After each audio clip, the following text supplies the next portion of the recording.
नमस्कार, आप देख रहे हैं पंजाब केसरी और आज के हमारे खास मेहमान है संजीव चौधरी, जो सेक्रेटरी हैं आल जे एंड के ट्रांसपोर्ट वेलफेयर एसोसिएशन के। संजीव जी, आपका स्वागत है। जी, नमस्कार। वेल, सबसे पहले हम ये जानना चाहेंगे कि आपने एक अल्टीमेटम दिया है सरकार को कि अगर आपकी डिमांड्स को फुलफिल नहीं किया जाता है तो आप बेमियादी हड़ताल पर भी जा सकते हैं, हड़ताल भी कर सकते हैं। क्या डिमांड्स हैं आपकी?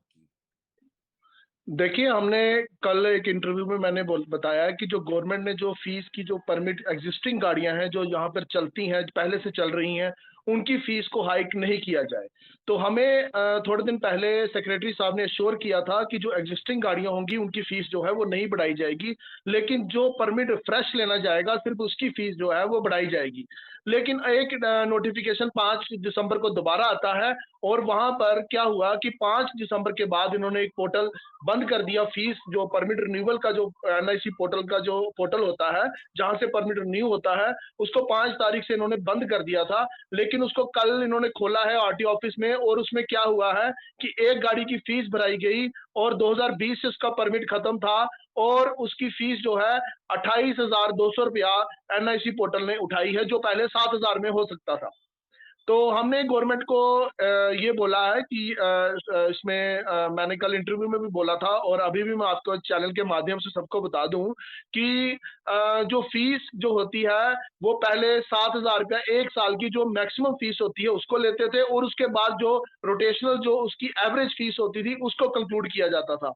लेकिन अब इन्होंने इतनी ज्यादा फीस की जो हाइक की है, हमारी गवर्नमेंट से यही गुजारिश है और उनसे रिक्वेस्ट है कि ये जो फीसिस जो जैसे जिस प्रकार से इन्होंने हमें अश्योर किया था कि फीस जो है वो नहीं बढ़ाई जाएगी और दोबारा से इस फीस को दोबारा पुराने जो पैनल इनके रेट्स हैं उसके अकॉर्डिंग ही फीस जो है वो ली जाए।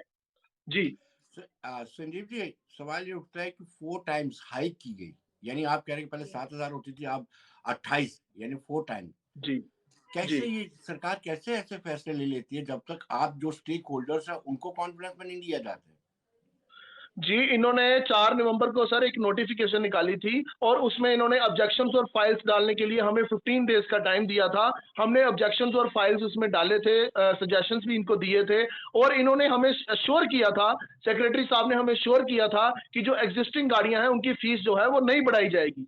लेकिन उसके बाद एक नोटिफ़िकेशन दोबारा से आता है 5 दिसंबर को और वहाँ पे उस नोटिफ़िकेशन में उसको फेर-बदल किया गया और कल जो 12-15 दिन के बाद इनका पोर्टल चढ़ा। देखो, पोर्टल जब तक फीस नहीं उठा रहा था, हम भी कंफ्यूजन में थे कि फीस जो है वो परमिट रिन्यू की कितनी उठाएगा। लेकिन कल इनका जब एनआईसी वाहन पोर्टल चला तो वहां पे 28,200 रुपया गाड़ी की फीस जो है वो उठाई गई। ये कोई टेक्निकल तो एरर तो नहीं है? क्या आपने अधिकारियों से बातचीत की? कहीं टेक्निकल एरर तो नहीं है? नहीं, नहीं, नहीं, बिल्कुल टेक्निकल एरर नहीं है क्योंकि जो नोटिफ़िकेशन है, उसके अकॉर्डिंग इन्होंने बोला है कि 28,200 रुपया ही फीस उठाएगा। ये सिर्फ़ मिनी बस की है। अगर बस की बात करें, अगर ऑटो रिक्शा की बात करें और एक सबसे बड़ी दिलचस्प चीज़ मैं आपको बताऊँ कि 1 मार्च की तरफ से 1 फरवरी 2020 से लेकर 31/10/2021 तक हमें जो है डॉक्यूमेंट्स की एक्सटेंशन दी जा रही थी। शायद आपको भी इस चीज़ का मालूम होगा कि गवर्नमेंट जी। जो थी टाइम टू टाइम डॉक्यूमेंट्स जो है उसे रिन्यू करती जा रही थी क्योंकि कोविड के दौरान जो एसओपीज निकल रही थी उसमें आरटीओ ऑफिस पूरे फंक्शनल नहीं थे और ये हमें अलो कर रहे थे कि आपके डॉक्यूमेंट्स ना तो फीस चलेगी लेकिन आप फिटनेस, रूट परमिट और इस टोकन टैक्स पे हमें एक्सटेंशन मिलती जा रही थी। फीस तक जी। जो है उसकी लेट फीस नहीं लगेगी। लेकिन वो पीरियड को भी इन्होंने नजरअंदाज कर दिया, वो पीरियड को भी एकदम से फीस जो है वो बढ़ाने जा रही है। तो मैं यही गवर्नमेंट से कहना चाहता हूं कि जो फीस जो पुरानी जो फीस चल रही है, देखिए 1.5 साल का जो टाइम है, 1.5 साल के टाइम के बीच में तो फीस की हाइक नहीं होनी चाहिए क्योंकि कोविड के दौरान हमारी गाड़ियां ऑलरेडी स्टैंड रही, अपने अपने ग्रुप्स में खड़ी रही, गाड़ियां फंक्शनल नहीं हो पाई क्योंकि इतना काम उस वक्त नहीं था। तो गवर्नमेंट हमें बोल रही थी कि आप अपनी गाड़ियां चलाइए। पहले उन्होंने हमें 25% लो किया सीटिंग कैपेसिटी से, फिर उन्होंने 50% किया, फिर जाके 70%, फिर अभी जाके बड़ी मुश्किल से हमारा काम चला है। तो अब इतना बड़ा लोड हमारे ऊपर ये डालने जा रहे हैं फीस हाइक का, परमिट रिन्यू फीस हाइक का, और ये बिल्कुल नहीं होना चाहिए। हम गवर्नमेंट से यही अपील करते हैं कि जो पुराना वाहन पोर्टल जो फीस जो स्ट्रक्चर है, जो फीस स्ट्रक्चर है, वो पुराना ही लिया जाए, पुराने के हिसाब से जो फीस है वो गाड़ी वालों को डाली जाए। संजीव जी, कोविड के चलते या मिलिटेंसी के चलते ऑलरेडी ट्रांसपोर्ट सेक्टर चरमराया हुआ है। सरकार को जी। हेल्प करने के बजाय सरकार ऊपर और बर्डन डाल रही है। जी, सरकार इस चीज़ को ट्रांसपोर्ट से सरकार को मुझे लगता है कि इनको लग रहा है कि अगर देखिए मैं आपके चैनल के माध्यम से एक चीज़ बताऊँ कि एक एक्साइज़ डिपार्टमेंट और एक ट्रांसपोर्ट डिपार्टमेंट, अगर सबसे ज़्यादा रेवेन्यू गवर्नमेंट को आता है तो इन 2 डिपार्टमेंट से आता है। हमारी विश्वास करिए कि अगर हमारी फिटनेस ड्यू हो जाती है तो उसका 1 दिन का ₹25 फाइन होता है। मान लो किसी की गाड़ी एक्सीडेंट होगी या किसी की गाड़ी फायर होगी, घर में खड़ी-खड़ी रही, उसके पास पैसे नहीं थे रिन्यू करवाने के, अगर वो 2 साल के बाद वो गाड़ी जब चलाना चाहता है, तो आप विश्वास करिए कि 30,000 ₹35,000 रुपए उसकी फिटनेस की फीस लगती है और 30,000 जिस तरह से ये नया पोर्टल जो परमिट का है 60,000 वो लगेगा, इंश्योरेंस कराएगा, यानी कि 2 लाख रुपए वो खर्चेगा, फिर जाके अपनी गाड़ी जो है वो रोड के ऊपर चला सकता है। तो इतनी ज्यादा फीस की हाइक करने से गाड़ी वाला आगे ही बुरी हालत है, बहुत ही कंडीशन जो है ट्रांसपोर्टरों की खराब है और ऊपर से इतनी बड़ी फीस की हाइक होगी तो हमारा कैसे गुजारा होगा, इसमें कैसे चल पाएंगे हम। संजीव जी, कल आपने सरकार को कितने दिन का टाइम दिया है और क्या नेक्स्ट कोर्स ऑफ एक्शन आपका क्या रहेगा? सर इसमें मैं नहीं, देखो मैं सेक्रेटरी हूँ ऑल जे&के ट्रांसपोर्ट वेलफेयर एसोसिएशन का, क्योंकि गवर्नमेंट लोगों को जो ट्रांसपोर्ट हमें रिप्रेजेंट बना के भेजते हैं उनकी यही होती है कि गवर्नमेंट से हम बात करें।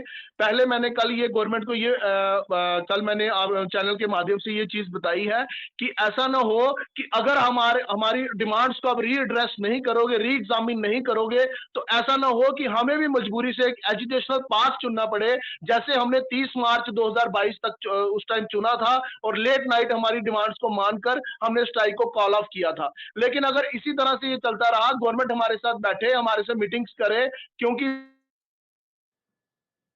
सिटिंग होती है, लेकिन हम चाहते हैं कि गवर्नमेंट जो हमारी फीस स्ट्रक्चर है जो वो पुराना ही चलाए और पुराने फीस स्ट्रक्चर के हिसाब से भी हमारी जो गाड़ियां हैं उनको अलो करे अप्लाई करने के लिए, रोड के ऊपर हम आराम से उसको अप्लाई कर पाए। Sanjeev ji, what about load carriers, उनका भी परमिट फीस बढ़ा है क्या? नहीं, ट्रक हो लोड गया कैरियर्स या जो लोड कैरियर्स जो होते हैं, जो मैं आपको एक चीज बताऊं, जो लोड कैरियर्स होते हैं उनके परमिट नहीं होते हैं। परमिट उसी गाड़ी का जी होता है, जैसे मान लो कोई 709 गाड़ी आती है जिसका पीछे टायर डबल होता है, उसका परमिट होता है, यानी कि अगर 6 टायरों में वो इंक्लूड हो जाता है तो उसका परमिट होता है। उसकी दो ही कैटेगरीज होती हैं परमिट की, एक होती है गुड्स कैरिज परमिट, एक होता है ट्रेड एंड बिजनेस। तो उन जी परमिट के भी फीस अगर इनकी बड़ी है तो उनकी भी नेचुरली बड़ी ही होगी, क्योंकि ट्रक्स वालों का अभी मेरे पास किसी गाड़ी का अप्रोच नहीं आया है, किसी ने मेरे को अप्रोच नहीं किया है। लेकिन अगर फीस स्ट्रक्चर इनका बढ़ा है पैसेंजर का, तो डेफिनेटली गुड्स वालों का भी इन्होंने बढ़ाया ही होगा। संजीव जी, कहीं ना कहीं ट्रांसपोर्टर्स भी स्कैटर्ड है, यूनाइट जी नहीं है, उनको यूनाइट करने की जरूरत है। जी, ट्रांसपोर्ट जो है वो ट्रांसपोर्ट के मैं आपको चीज बताऊं कि जो मिनी बसेस की मैं अगर बात करूं, मिनी बसेस लास्ट टाइम से 65% जो मिनी बसेस हैं वो पूरी तरह से खत्म हो चुकी हैं, ड्यू टू, क्योंकि क्या हुआ कि जब फर्स्ट कोविड आया, लोगों ने जो पहली कोविड की जब वेव आई थी, हमने अपने डॉक्यूमेंट्स रिन्यू करवाए, हमने चलाने की कोशिश की, 4-5 महीने के बाद 7वें महीने में जब एसओपीज आई कि आप गाड़ियां चलाओ, फिर उसके बाद लोगों ने इंश्योरेंस भरी, गाड़ी की मेंटेनेंस की, उसके बाद दोबारा से कोविड आ गया। तो दो दो बार ऐसा होने की वजह से ट्रांसपोर्टर जो है वो भी बुरी तरह से उसकी कंडीशन खराब हो, जो उधार लेकर उसने अपनी गाड़ियां चलानी जब शुरू की तो दोबारा से फिर से बंद हो गया। अब उसका जो मोराल है वो डाउन हो चुका है, वो सोचता है कि ये कौन सा बिजनेस है जो घर से पैसे लगा के हम गाड़ियां चलाएं और बाद में जो गाड़ियां हैं वो खड़ी रहती हैं पार्किंग में और गवर्नमेंट की जो नई फीसी जो नई स्कीम्स है वो आ जाती हैं। फीस को लेके मैं आपको एक चीज बताऊं कि गवर्नमेंट की जो फीस है, ये फी ये तो मैंने आपको फीस स्ट्रक्चर एक बताया, अभी थोड़े दिन के पहले आया है, लेकिन ऐसे भी टाइम टू टाइम जो फीस है, अब कोविड के दौरान हमारा एक टोकन टैक्स हुआ करता था, मैं आपको एक चैनल के माध्यम से एक चीज बताऊं, हमारा एक टोकन टैक्स होता था जो ड्यूटी गवर्नमेंट और स्टेट गवर्नमेंट कलेक्ट करती है, उसका रेवेन्यू जो होता है वो स्टेट और ड्यूटी को जाता है। आप विश्वास करिए, हमें रिलीफ देने के बजाय हमारा बस का जो टोकन टैक्स था एक साल का 4400 रुपया था, 4400 रुपया, उसको बढ़ाकर कोविड में ही, फर्स्ट वेव ऑफ कोविड में ही इन्होंने बढ़ाकर उसको 8800 रुपया कर दिया। उसी तरह से जो डिफरेंट कैटेगरीज की जो गाड़ियां हैं, ऑटो रिक्शा, मिनी बसेस, सबका बढ़ाया गया। तो रिलीफ देने के बजाय उसको टोकन टैक्स को डबल किया गया, जिसका रेवेन्यू जो है वो डायरेक्ट जो है स्टेट और ड्यूटी को जाता है। संजीव जी, आखिरी सवाल आपसे, क्या अपील करेंगे आप एलजी? हुकूमत से? मैं गवर्नमेंट से यही अपील करूंगा कि अब देखो, इसमें मैं आपको एक स्टेटमेंट अपनी तरफ से दे रहा हूँ फीस के ऊपर, लेकिन उसके बाद हमारी कोर कमेटी होती है। हमारे इसमें ऑल जे ट्रांसपोर्ट वेलफेयर एसोसिएशन में हर तरह की गाड़ी आती है, टैंकर्स होते हैं, ट्रक्स होते हैं, हमारे चेयरमैन साहब हैं सरदार अजीत सिंह जी, और हमारे प्रेसिडेंट हैं। हम सबके साथ 2-3 दिन में हम मीटिंग करने वाले हैं, और मैंने ये फीस के बारे में गवर्नमेंट को रिप्रेजेंटेशन कल भी बना के दी, और चैनल के माध्यम से, मीडिया के माध्यम से मैंने लोगों तक पहुंचा दिया है। अब मैं अपनी जो टीम है, जो सबको उनको बुलाएंगे, 2-4 दिन में हम मीटिंग्स करेंगे, फिर आगे क्या स्ट्रेटेजी बनती है, वो किस तरह से सबके व्यूज लिए जाएंगे, सबकी बात पे ध्यान दिया जाएगा, फिर आगे जो जो कमेटी फैसला करेगी वो हम मीडिया के सामने रखेंगे। संजीव जी, बहुत बहुत शुक्रिया आपका। Thank you very much.